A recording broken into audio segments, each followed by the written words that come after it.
Hey people, so I'm basically still injured and I'm not able to participate in tournaments the last 8 weeks.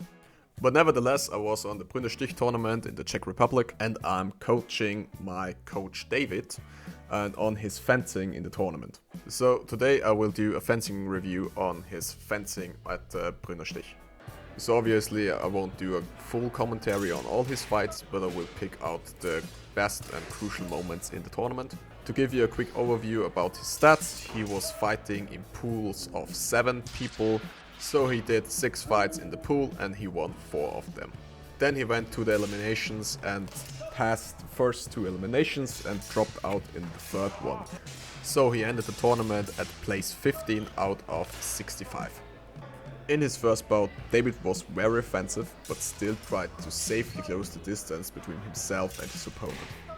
He relied heavily on Oberhaus, either aiming directly at the hands or using feints to set up follow-up attacks.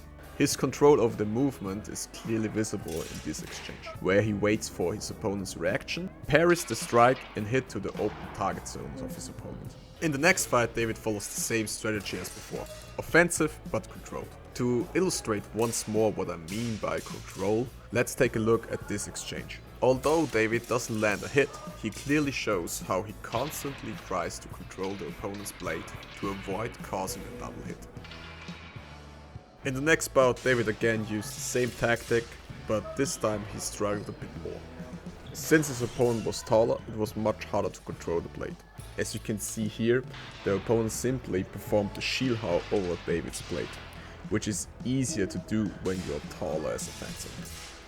On top of that, the opponent tended to counter-strike and used as an Oberhau as an index action, which made it difficult for David to set up a feint. David began the fourth bout once again using the same tactic, but then noticing it was no longer as effective as before. So he adjusted his strategy and adopted a more passive approach. This worked very well against his opponent and his parry post-game was quite strong. Once again, David faces a taller opponent, but this time he had learned from the mistakes from the previous match and he entered the exchange with a much higher guard. As you can see, this allows him to parry the opponent's shield haul more effectively. He also adapted his own Oberhaus and adjusted them to come in at a more horizontal angle.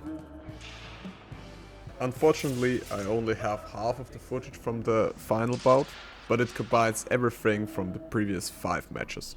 It was a very close match and you can tell that David was already mentally and physically tired, which affected his reaction time and his speed. In the first round of the eliminations, David finally found the sweet spot between offense and defense. He continued to rely on Oberhaus while carefully closing in on his opponent.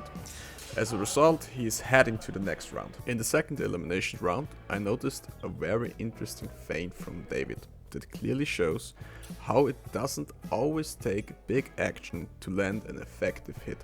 Instead of striking to the other side, he briefly pulls his blade back and waits for the opponent's reaction. His opponent expecting a strike to the other side. But David takes the advantage of the moment and strikes again at the arm from the same angle. In the third elimination round, David lost in a tight match, but I still want to highlight this scene. It shows how when working from the bind, the goal is to maintain contact with the opponent's blade, to stay in control of the situation. And as David demonstrates here, the control can lead to a clean hit to the opponent's left side. And that's it with the video. If you enjoyed it or have any thoughts on my analysis, feel free to leave a comment and I see you next time.